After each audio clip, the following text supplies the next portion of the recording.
반갑습니다. 경상남자입니다. 마흔자로 시작한 게 엊그제인데 벌써 첫 달 마지막 샷을 끝마치고 4주차에 접어들었습니다. 저에게 있어 4주차는 마흔자로 테스트에 있어 굉장히 중요한 주입니다. 왜냐? 3주차 샷을 맞고 이틀 뒤에 가족 여행을 다녀왔었거든요. 여행 가서도 영상을 빼먹지 않으려고 하나 찍고 편집해서 올려보니까 와... 여행 가서 첫날 밤에 폰 붙잡고 영상 완성시켜서 하나 올렸는데 그것 때문에 새벽까지 깨 있었더만 너무 피곤해서 여행에 지장이 생기겠더라고요. 아니, 지장이 생겼습니다. 2일차 점심 먹고 방에 들어와서 영상 올리려고 촬영하고 잠깐 쉰다고 눈 한번 감았다 떴는데 4시간 타입슬립이 일어났습니다. 문자 그대로 기절을 했습니다. 여행까지 가서 이건 아니다 싶더라고요. 그래서 갔다 와서 해야지 했는데 그게 일요일까지 쭉 밀려버렸네요. 회사 일도 늘 그렇듯이 갑자기 큰 변화가 있어서 이런저런 정리를 하다 보니까 라고 핑계를 계속 대다 보면 저번처럼 또 때려칠 것 같아서 일단 컴퓨터를 켰고요. 4주차 결산 겸 한방에 퉁쳐서 정리를 해야겠다 마음을 먹고 바로 카메라도 켰습니다. 지난주 여행 가기 전에 제가 먹은 음식은 기존에 먹어오던 거에서 크게 달라지지 않았습니다. 매일 찍고는 있는데 먹는 종류는 거의 정해져 있습니다. 다이어트 하면서 편식을 하면 어쩌노? 하시겠지만 사실 기존에 익히 알고 해오던 다른 다이어트를 해도 이 부분은 마찬가지일 겁니다. 보통 닭가슴살에 현미밥, 야채 이런 게 베이스죠. 거기에 삶은 계란이나 프로틴 제품들, 쉐이크라든가 프로틴바, 제가 먹는 프로틴 쿠키, 그리고 콩 관련 제품들이나 아몬드 관련 제품들도 있죠. 아몬드 파우더로 만든 과자류, 아몬드 우유 등등. 다른 다이어트를 해도 그렇게 식단 짜서 그것들만 먹고 그러잖아요. 참고로 저는 콩이나 견과류는 이제 잘 안 먹습니다. 특히 콩은 발효시킨 장 종류 말고는 거의 끊다시피 했습니다. 예전에는 건강 생각한다고 먹었는데 이래저래 찾아보다 보니까 저게 좋다고 할 만한 근거가 별로 없더라고요. 이런 내용들은 차차 정리하도록 하고, 일단 4주차 결산을 위해서 큰 구찌를 기준으로 정리를 해보자면 지난주에 크루즈 여행을 떠났습니다. 세 번째 샷을 맞고 이틀 뒤였는데 제 느낌상 스팀팩 꽂고 하루 이틀 정도 지났을 때가 약발이 가장 잘 받는 느낌인데 여행 스케줄이 딱 그 시점에 출발을 하는 거였습니다. 이번 여행은 3박 일정이었고요. 크루즈 여행 이게 상시 접근 가능한 뷔페가 있어서 다이어터에게는 생각보다 난이도가 있는 여행이 될 수도 있습니다. 초반에는 매 끼니 레스토랑에서 먹을 수도 있지만 뷔페에서 먹을 수도 있다 정도로 선택의 개념으로 생각을 했었는데 레스토랑 아침, 점심은 신청해서 먹는 것 같았고 사실 이건 안 가봐서 잘은 모릅니다. 저녁은 테이블이랑 시간이 정해져 있어서 시간 맞춰서 찾아가면 되는 시스템이었습니다. 근데 뷔페는 그냥 상시로 열려있는 말 그대로 식량 창고 같은 느낌이더라고요. 물론 주요 메뉴가 본격적으로 제공되는 시간대가 있긴 한 것 같은데 오전 6시 정도부터 저녁 11시까지 닫지를 않으니까 몇 번이고 무제한으로 이용이 가능했었고요. 야식 개념인 건지 피자는 새벽 1시인가 2시까지도 내준다고 하더라고요. 물론 우리 가족은 안 먹었습니다. 제가 이전에 치팅 폭주로 인한 실패 사례를 교훈 삼아서 여행 가서 죽어도 안 먹겠다고 빼지는 않겠지만 그렇다고 맘 놓고 먹어버리지도 않겠다고 다짐한 부분이 있었기 때문에 이번 여행에서는 가능한 육식 위주의 식사를 하려고 노력을 했었고 제 경험상 크루즈는 마음만 먹으면 저탄고지식을 80-90% 이상 거의 완벽하게 지킬 수 있겠다는 결론을 내렸습니다. 물론 아침에는 기름진 고기 종류가 좀 덜 나오는 편이긴 했는데 계란이라든가 생선 등 지방, 단백질 보충이 가능한 다른 먹거리들이 꽤 있어서 내 의지만 있다면 당 탄수를 전혀 때리지 않을 수도 있을 것 같았습니다. 당질을 최대한 제한하는 식사를 추구하는 저한테는 상시 이용 가능한 뷔페가 장점이자 단점으로 다가왔었는데 먼저 장점을 꼽자면 아시아 국가들 여행 가보면 알려진 유명한 먹거리들이 대체로 당, 탄수 폭탄인 경우가 많거든요. 일본은 밥이랑 면이랑 진짜 미친놈인가 싶게 주는 데가 많고 마트에 가도 간편식 대부분 탄수화물 위주의 식사가 주를 이루고 베트남을 가봐도 쌀국수, 반미, 분짜 이런 것도 탄수 베이스죠. 태국도 땡모반, 망고 주스 이런 거 시럽 미친놈처럼 때려 박는 거 아시죠? 팟타이도 면이고 거기도 설탕 어마무시하게 들어갑니다. 심지어 설탕이 사각사각 씹히는 팟타이를 먹는 경우도 있었습니다. 거기다가 태국식 똠얌 양념, 이거 발음도 힘들다. 그건 여러 맛을 섞어놔서 잘 못 느낄 수도 있는데 그것도 엄청 달거든요. 무튼 아시아 쪽에는 당폭탄 음식들이 많은 편인데 여기 뷔페에는 상시로 육류, 생선, 치즈, 야채들을 먹을 수 있고 자극적인 게 땡긴다 싶으면 가공육들, 소세지, 베이컨 이런 거 한두 개씩 때려주고 하면 되니까 이런 건 큰 장점이었는데 뷔페에 그런 것만 있는 게 아니잖아요. 사탄 들린 악마의 사료, 시리얼 종류도 많고 각종 케이크에, 과일 설탕 조림에, 와플에, 크림에, 빵 종류에 당 터지는 각종 잼들, 스프레드들 이런 것들이 넘쳐나는 곳 또한 뷔페 아니겠습니까? 당을 급격하게 끌어올리는데 계속 찾게 만들어서 우리 몸을 망가뜨리는 주범이 되는 그 당, 탄수화물들. 어쨌든 이렇게 양날의 검인 상시 접근 가능한 뷔페가 저에게는 참 복병이었습니다. 그래도 전체적으로 보면 예전처럼 그렇게 탄수화물 폭주는 하지 않았습니다. 근데 이게 마운자로의 영향인 건지 치팅을 하더라도 일단 고기로 배를 채우고 먹자고 다짐한 그것 때문인지는 솔직히 모르겠습니다. 저는 이번 여행을 통해서 마운자로에 대해서 한층 더 잘 알게 된 부분이 있었는데, 마운자로를 시도했지만 실패를 하시는 분들,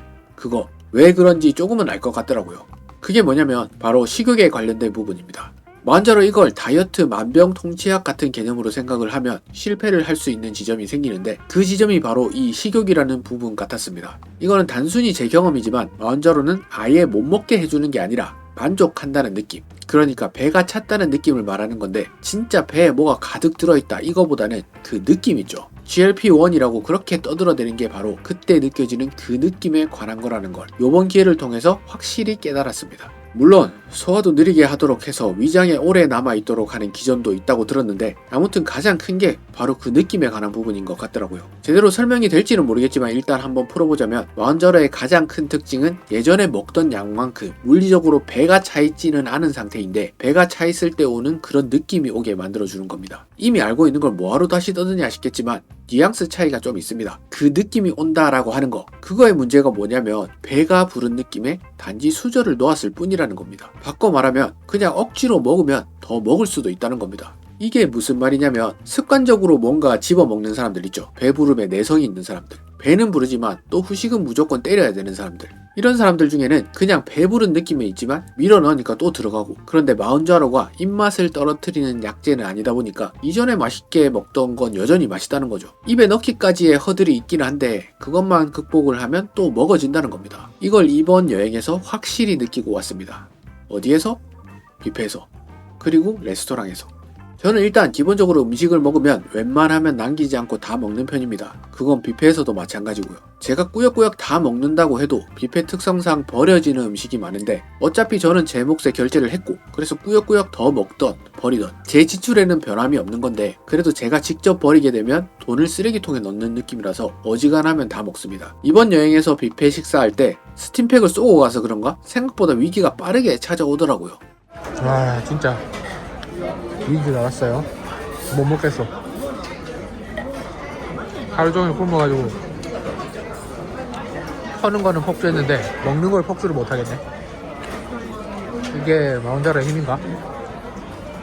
근데 저는 뷔페에서도 음식을 잘 안 남긴다고 했잖아요. 위기가 찾아왔지만 또 그 돈을 버리는 것 같은 느낌이 싫어서 일단 가져온 건 꾸역꾸역 최대한 먹었습니다. 몸을 생각하면 이러면 안 되는데, 이게 약으로 그걸 조절하니까 원래 같으면 다 먹을 양이라서 퍼오는 건데 위기가 빨리 찾아오는 그런 인지 부조화가 오더라고요.